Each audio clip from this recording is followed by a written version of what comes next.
Assalamualaikum warahmatullahi wabarakatuh. Jadi mengenai keresahan ataupun pernyataan dari Guru Gembul, Rabithah Alawiyah menjawab keresahan tersebut dari Pak Guru Gembul, teman-teman. Mari kita lihat dulu videonya ya. Ya, kritik saya ini di Ini depan kritik. Rabithah ini bukan karena kebencian, bukan karena apa, tapi ayo kita perbaiki sama-sama agar polemik ini selesai. Dan ini kita apresiasi. Ketika seseorang menyampaikan keresahannya, maka tugas kita adalah memahami, bukan menghakimi keresahan seseorang. Lalu ketika keresahan itu disampaikan ke publik, maka publik juga mungkin akan menilai apakah saya punya keresahan juga perspektif yang sama dengan apa yang disampaikan, seperti misalnya Pak Guru Gembul. Dan kita juga mendapati hal yang sama. Jangankan masyarakat umum, Rabithah Alawiyah sendiri pun juga mengalami keresahan yang sama.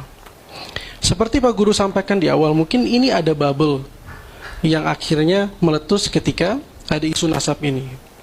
Ada bubble, artinya sudah ada permasalahan sebelum ini yang baru meletusnya karena ini. Kami di Rabithah Alawiyah juga merasa hal itu tidak salah, statement seperti itu. Kenapa? Karena sebelum isu ini yang mengkoreksi kalangan habaib, meluruskan, memberikan nasihat, memang paling banyak dari Rabithah Alawiyah itu sendiri. Ada yang mengindahkan, ada yang tidak. Ada yang menerima, memperbaiki diri, ada yang tidak. Jumlah Alawiyin dulu dengan sekarang jauh berbeda. Kalau misalnya kita punya permasalahan ini, dulu Alawiyin jumlahnya sedikit, pendidikannya terbatas, terkontrol, sirkuitnya tidak terlalu luas, turunannya bisa diukur dari bagaimana ayah dan ibunya. Kita sekarang hidup di generasi di mana jumlah Alawiyin begitu banyak, pendidikannya beragam, tinggalnya juga beragam di berbagai negara, menerima informasi yang beragam, dan permasalahan mereka sama dengan permasalahan di masyarakat. Ada permasalahan yang dia ini sama dengan masyarakat, misalnya, oh si ini narkoba non Alawi, yang satu narkoba Alawi. Orang akan mulai mempermasalahkan nasabnya. Masalahnya sama dengan masyarakat, tapi nasabnya menjadi penting. Kenapa? Karena nasab ini orang akan mengukur engkau sebagai keturunan Rasulullah. Kok begini perilakunya? Itu yang menjadi keresahan dari Pak Guru Gembul. Keresahan itu sangat bisa kita pahami. Dan kami pikir tadi akan full 30 menit unek-unek tadi itu. Ternyata nggak sampai, alhamdulillah. Nggak masalah, itu baik sekali. Dan kritik ini disampaikan di gedung Rabithah Alawiyah.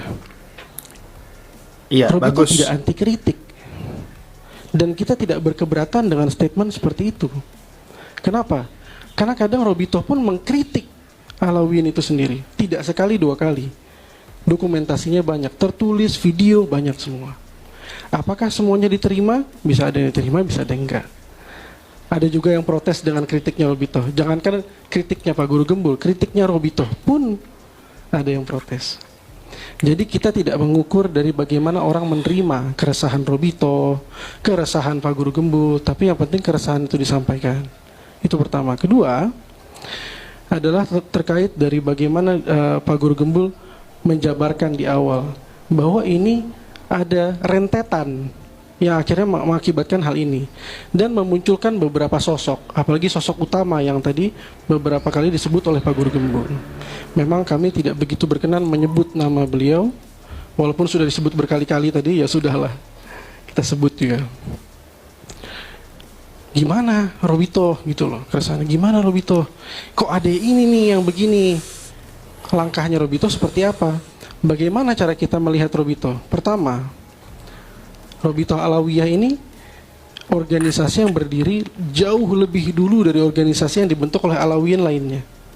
Sudah ada Rabithah Alawiyah dari 1928, bahkan dalam data kami lebih awal lagi, hanya izinnya di 1928. Dan dipandang sebagai induknya dari seluruh Alawi. Alawi ini kayak kita satu ras gitu.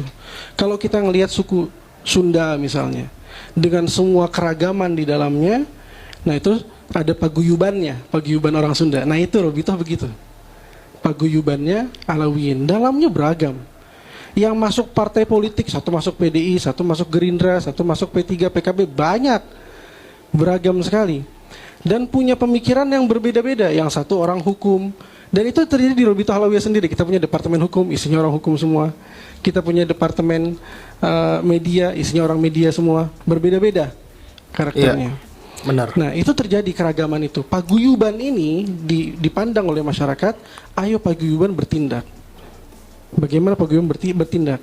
Cara kita mengukur peran Robitoh Alawiyah adalah pertama, apakah Robitoh Alawiyah membenarkan perilaku itu? Itu pertama dulu. Robitoh membenarkan nggak? Ada nggak nih track recordnya Robitoh membenarkan nih perilakunya Said Bahar bin Smith? Ada nggak Robitoh pernah belain dia nggak? Robitoh pernah kasih bantuan hukum nggak? Robitoh ini medianya nggak kecil. Ada media Robitoh Alawiyah yang official, ada Nabawi TV, media resmi Robitoh Alawiyah. Pernah nggak Robitoh mengendorse yang seperti itu? Kedua, kalau misalnya Robitoh jelas pandangannya, jelas juga tidak pernah memberikan panggung kepada orang-orang seperti ini. Kedua, terus orang-orang ini rujukannya yang mana? Sama nggak dengan Robitoh? Kalau misalnya Robitoh punya rujukan, punya garisnya sendiri, lalu ada pihak Alawiyyin lain yang punya garisnya sendiri, pertama Robitoh harus memberikan teguran. Jalan kita seperti ini, kamu memilih jalan yang berbeda. Pernah nggak Robitoh menegur? Pernah. Sekali, 2 kali, lebih. Tapi diindahkan atau tidak, memang itu keputusan ada di individu itu masing-masing. Karena individu ini warga negara, bukan warga Robitoh, gitu. Kalau warga negara, ya hak dia untuk memilih mau berafiliasi dengan partai politik manapun, dengan ormas manapun, mau nurut nggak nurut sama Robitoh. Memang Robitoh nggak punya kekuatan hukum. Kalau kita mau menghukum seseorang, kita harus ukur Robitoh bisa menghukum sejauh mana. Gitu. Sekali lagi ya, kritik Luar biasa jawaban Robitoh Alawiyah mengenai komentar daripada Guru Gembul, keresahan hatinya ya kan kepada para habaib, di mana dia ikut-ikutan membatalkan nasab para habaib juga, Sadah Alawi dari Imaduddin bin Al-Kaburi, teman-teman ya, seperti itu. Luar biasa kritikan Guru Gembul setidaknya, tapi jangan sampai membatalkan nasab orang lain, wahai Guru Gembul. Gak baik seperti itu, sama saja mengingkari nasab orang lain kalau seperti itu. Allahu Akbar. Nah, teman-teman semuanya ya, dari diskusi ilmiah dan juga debat ilmiah kemarin 7 September dan 8 September di Rabitah Alawiyah, kita bisa mengambil kesimpulan bahwasannya kelompok begal nasab Imaduddin bin Sam'un, Imaduddin Al-Kaburi memang luar biasa, sangat-sangat pengecut sekali, tidak berani datang dibandingkan Guru Gembul sendiri, individual. Beliau datang ke Rabitah Alawiyah menyampaikan keresahannya, dan katanya keresahan dari masyarakat juga, atau dari buzzer kita juga nggak tahu, dia kan baca komentar, bukan real to real langsung datang ke masyarakat, keresahan masyarakat, enggak, dia baca komentar saja. Kita pun juga bisa kalau baca komentar seperti itu mengenai jahatnya geng begal nasab ataupun ulama yang lain. Kalau seperti itu ya kan bisa juga. Yang jelas bisa kita ambil kesimpulan bahwasanya ya Guru Gembul ini lebih ke arah liberalisme, teman-teman semua ya. Jadi pecinya itu nggak berguna, sumber pemikirannya nggak jelas dari mana, sumbernya nggak jelas dari mana asal usulnya pemikiran dia ini. Yang jelas liberalisme dan sumbernya mungkin saja dari Google atau dari nafsunya sendiri, pemikirannya sendiri, seperti itu teman-teman semua ya. Oke, sekian video kali ini, terima kasih, jangan lupa subscribe, bantu tembuskan 100.000 subscriber, terima kasih, assalamualaikum.